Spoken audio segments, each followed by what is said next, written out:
আওয়ামী লীগের ৭৫তম প্রতিষ্ঠাবার্ষিকী উপলক্ষে রাজধানীর সোহরাওয়ার্দী উদ্যানে শুরু হয়েছে জনসভা। বিকেলে জনসভায় ভাষণ দেবেন দলের সভাপতি প্রধানমন্ত্রী শেখ হাসিনা।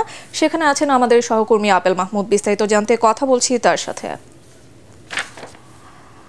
আপেল, সোহরাওয়ার্দী উদ্যানে আওয়ামী লীগের জনসভার বিস্তারিত খবর আমাদের জানাবেন।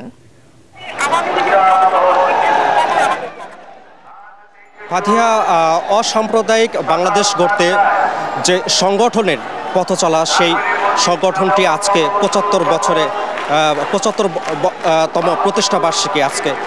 আর এই প্রতিষ্ঠাবার্ষিকী উপলক্ষে কিন্তু আওয়ামী লীগ 10 দফা কর্মসূচি ঘোষণা করেছে এবং এই 10 দফা কর্মসূচির অংশবিশেষ হিসেবে কিন্তু আজকে দুপুরবেলা এই রাজধানীর যে সোহরাওয়ার্দী উদ্যান আছে সেই উদ্যানে কিন্তু আলোচনা সভার আয়োজন করা হয়েছে এবং এই আলোচনা সভায় কিন্তু মূল যে আনুষ্ঠানিকতা আর হাতে বলতে গেলে 1.5 ঘন্টার মতো সময় আছে, অর্থাৎ দুপুর 3টা 30 মিনিটের দিকে আওয়ামী লীগ সভাপতি এবং মাননীয় প্রধানমন্ত্রী শেখ হাসিনা এই উদ্যানে আসবেন এবং এখানে যে আনুষ্ঠানিকতাগুলো আছে সেগুলোর উদ্বোধন করবেন। উনি মূলত এখানে আসার পরে যে দলীয় পতাকা উত্তোলন এবং পাশাপাশি কবুতর উড়িয়ে এই প্রতিষ্ঠা বার্ষিকীর অনুষ্ঠানের সূচনা করবেন এবং এই প্রতিষ্ঠা বার্ষিকী কেন্দ্র করে আওয়ামী লীগের যেসব নেতাকর্মীরা আছেন, বিভিন্ন অঙ্গ সংগঠনের নেতাকর্মীরা আছেন,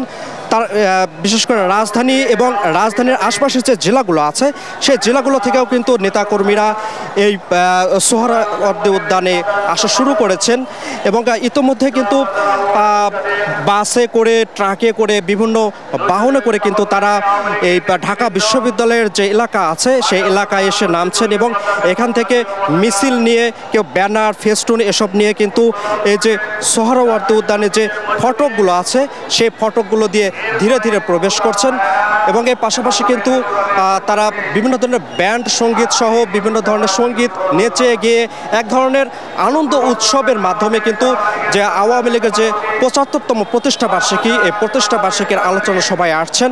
এবং সর্বশেষ আরেকটি বিষয় জানিয়ে রাখি, সেটা হচ্ছে যে এই প্রতিষ্ঠা বার্ষিকী উপলক্ষে কিন্তু আওয়ামী লীগ নিবন্ধিত যেসব রাজনৈতিক দল আছে সবগুলোকে কিন্তু দাওয়াত করেছে এবং এখানে আমরা যতটুকু জানতে পেরেছি শুধুমাত্র বিএনপি ছাড়া যেসব রাজনৈতিক দল আছে সেগুলো নেতারা এই আলোচনা সভায় আসার সম্মতি জ্ঞাপন করেছেন এবং ইতোমধ্যে অনেকেই এই অনুষ্ঠানে উপস্থিত হয়েছেন এবং শুধুমাত্র বিএনপি যারা এই অনুষ্ঠানে অংশগ্রহণ করছেন না বলে আমরা জানতে পেরেছি।